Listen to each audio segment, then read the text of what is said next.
Oi, gente da turma 61B. Então, aqui vai as atividades para as aulas do dia 13/4, que é hoje, e 16/4, que é quinta-feira, ok? Então, nós vamos usar o livro didático nas páginas 44 até a 47 e o de atividades 25 e 26, ok? Lá na página 44, nós temos a explicação do conteúdo. Bom, eu fiz aqui para vocês um resumo que eu quero depois que vocês copiem no caderno de vocês sobre este conteúdo. Então, eu vou explicando o conteúdo com o livro e com o resumo, ok? Então, aqui fala sobre as rochas contam histórias. Nós vimos na aula anterior como são formadas as rochas, quais são os tipos de rochas, tá? Então, aqui, ó, vou mostrar pelo resumo, tá dizendo pra gente que como é que a gente faz para saber como se passaram os milhões e milhares de anos. Então, a gente consegue analisar e identificar pistas com a análise das rochas. Então, a partir das rochas, a gente consegue ver como é que foi o tempo, como é que eram as civilizações, como é que eram os animais, se tinha água naquele lugar, se não tinha água, tá? Então, tudo isso a gente consegue fazer com as rochas, estudando as rochas. Bom, a primeira parte que a gente consegue estudar é sobre os seres vivos. E aí, a primeira idade que a gente tem estudando as rochas é a idade da pedra lascada, que é chamada de paleolítico, tá? Que é quando um caçador abatia uma presa, era com pedras lascadas. Ele retirava o couro e cortava a carne da caça. Então, eles tinham pedaços de pedras, partes de pedras que tinham caído de rochas maiores, e eles usavam essas pedras como arma, tá? Eles pegavam a pedra e pá, batiam na cabeça da presa, tá? Sem muita... como é que eu vou dizer pra vocês? Sem nenhuma delicadeza, não tinha nenhuma estrutura, não era nada assim maravilhoso. Eles pegavam a pedra e tacavam na cabeça, só isso, tá? A pedra era do jeito que eles encontravam no chão, ok? Era isso que eu queria dizer pra vocês. A pedra era do jeito que eles achavam no chão. Um pedaço de pedra comum. Depois, a gente tem a idade da pedra polida, que é o Neolítico, que ocorreu após o Paleolítico, então ele veio depois desse período do Paleolítico, que eles pegavam as pedras e batiam nas pessoas com ela. Então, como é que é a característica desta idade? Eles começaram a fazer objetos mais elaborados, como as pedras, tá? E com cerâmica. Então, eles começavam, ó, a fazer armas com as pedras. Eles começaram a polir e a modificar aquela pedra que eles encontravam lá no chão. Então, eles não pegavam a pedra e tacavam na cabeça da presa. Eles começaram a fazer estruturas, tá? Que tinham pontas, que conseguiam cortar, eram afiadas. Então, eles começaram a fazer instrumentos a partir das pedras que eles encontravam, tá? Então, a gente tem este período em que começou a ter uma delicadeza maior com a utilização da pedra e eles começaram a fazer alguns instrumentos com elas, tá? Então, foi uma evolução, tá, na utilização das pedras como objeto de caça. Depois a gente tem aqui falando sobre o passado no planeta. Então, aqui, ó, diz assim, ó. Em um corte no solo, podemos verificar diferentes camadas dos sedimentos. Os geólogos e os paleontólogos conseguem identificar informações sobre o passado.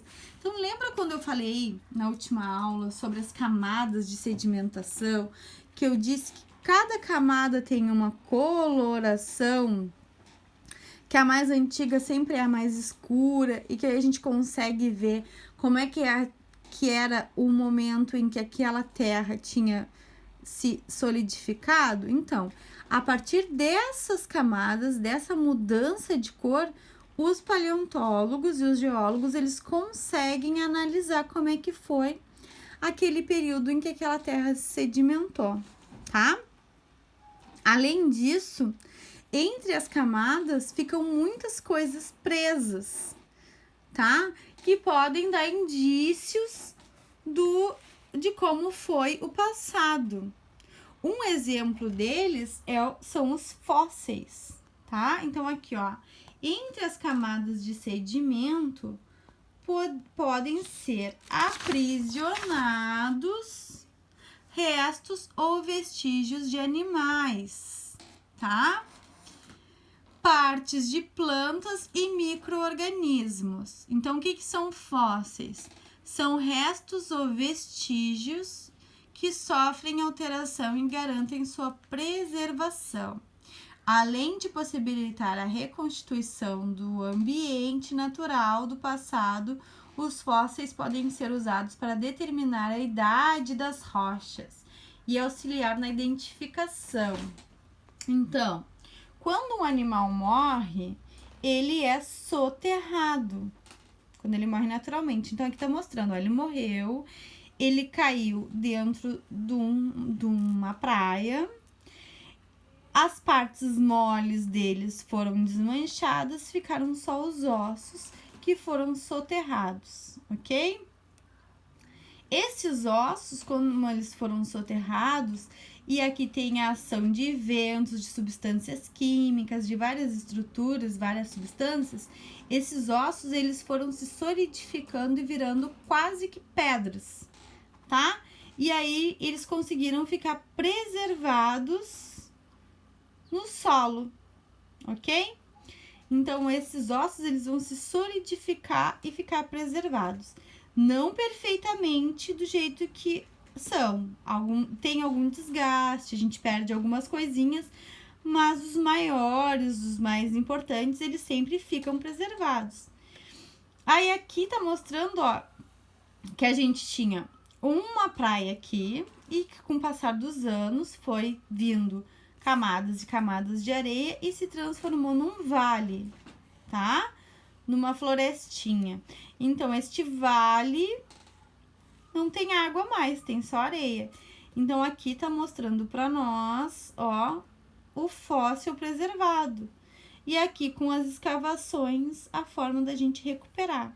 Então, tudo isso aqui, ó, a areia que tá aqui, o fóssil que a gente encontrou, todas as características que tem na volta desse fóssil, a areia, o grão de terra, tudo isso vai mostrar para quem estuda isso, que são os geólogos e os paleontólogos, como é que era o tempo, como é que era o momento em que esse fóssil foi soterrado. Nesse caso, que esse dinossauro foi soterrado aqui. Então, a gente vai conseguir, só com as características da terra e do fóssil, descobrir que antigamente isso aqui era uma praia, que agora não existe mais. Só com a utilização da terra e com a análise desses ambientes. Por quê? Porque aqui vai ter fóssil de animaizinhos que viviam dentro da água também, tá? Então, a gente vai encontrar fóssil de peixinho, fóssil de estrela do mar, se for o caso, sabe? Então, a gente vai encontrar vários indícios, várias coisas que mostram pra gente que aqui antes era uma praia. Aqui embaixo para nós está dizendo que os paleontólogos são aqueles que, por meio dos fósseis, estudam as formas de vidas que existem no passado. Então, aqui para nós está mostrando, tá? Como é que são os fósseis, como é que os fósseis podem nos ajudar. E quem estuda esses fósseis são os paleontólogos, tá? Eles que vão analisar todo o ambiente a partir dos fósseis. Bom, aqui na página 46, tá mostrando para nós que tem outros tipos de fósseis, que pegadas podem ser fósseis, ó. O animal vai pisar num ambiente que tem um barro, vai ficar a sua pegada preservada e essa pegada vai se solidificar e virar um fóssil, tá? O cocô dos animais também podem virar fósseis. Eles são chamados de cropólitos, tá? Eles são, o cocô, ele solidifica, ele vira uma pedra, e aí ali eles conseguem analisar até do que esses animais se alimentavam, ok? Então aqui diz assim, ó. As rochas também podem, mais raramente, conservar pegadas de animais. Ao caminhar sobre o lodo, o animal deixa a pegada. Então, o que eu acabei de explicar. O lodo endurece, os sedimentos se acumulam dentro da marca da pegada, ok? Então, a gente tem vários tipos de fóssil. Aqui, para nós, está mostrando como seria um corte de um solo e como a gente analisaria este corte. Então, aqui a gente tem vários animais, ó. Caracóis, trilobitas, crinoides, tá? Que é um tipo de uma planta, coral, samambaias, que são outras plantas, e o amonídeos, tá? Então, aqui pra nós, ó, tá mostrando que nessa camada mais antiga, a gente só tem os trilobitas. Nessa camada mais antiga, aí a gente já tem uma modificação, ó. A gente tem aqui caracóis, aqui a gente tem caracóis e os crinoides, aqui a gente tem os caracóis e o coral, tá? Aqui em cima, ó, só caracol, só caracol. Aqui a gente não tem mais o caracol, a gente tem só o coral, tá? Então, como cada extrato, cada cimento, cada estrutura do solo da rocha foi ficando preservado. E como é que a gente descobre o que aconteceu nesse período? A partir dos vestígios dos fósseis que a gente vai encontrando, apesar, né, em cada camada, tá? O que é analisado em cada camada. Aqui diz assim, ó, além de possibilitar a reconstituição do ambiente natural do passado, os fósseis podem ser usados para identificar a idade das rochas. Então, as mais antigas vão ter coisas mais antigas, tanto animais quanto plantas. As mais novas vão ser coisas mais atuais, que a gente consegue enxergar agora na nossa vida naturalmente, tá? Ó, e auxiliar para a identificação do período geológico, em que período do tempo histórico a gente tá, ok? As rochas com o mesmo tipo de fósseis são formadas em uma mesma época. Então, quando a gente tem rochas que são parecidas, que têm as mesmas estruturas, quer dizer que elas foram formadas na mesma época e que muito provavelmente elas são de lugares muito iguais, ok? Portanto, tem aproximadamente a mesma idade. Então, aqui ó, a gente consegue notar que essa camada aqui é a mais antiga e que provavelmente tem a mesma idade. Agora, essa daqui já é diferente, então provavelmente elas foram preservadas em momentos diferentes. A mesma coisa com as de cima, e assim vai indo, tá? Então, é isso mais ou menos que a gente tem para ver hoje. Que as rochas, elas podem nos contar histórias a partir de fósseis que são encontrados nelas. Então, eu vou passar mais uma vez, bem devagarinho, para vocês conseguirem parar o vídeo e copiar o texto no caderno de vocês, tá? Depois que vocês conseguirem copiar o material, vocês vão fazer as atividades, tá? Que atividades? O livro didático, tá? No livro didático é só a página 47, é bem simplesinho, tá? E depois o livro de atividades, a página 25 e 26. Essa aula de hoje que eu tô passando pra vocês, ela vai ser contabilizada pro dia 13 e pro dia 16, tá certo? Então, a próxima aula que eu vou postar vai ser só semana que vem. Qualquer dúvida, vocês entrem em contato, mandem mensagem lá pro Atividades EAD e depois que completarem as atividades, mandem fotos, tá certo, pessoal? Beijo, até a próxima aula.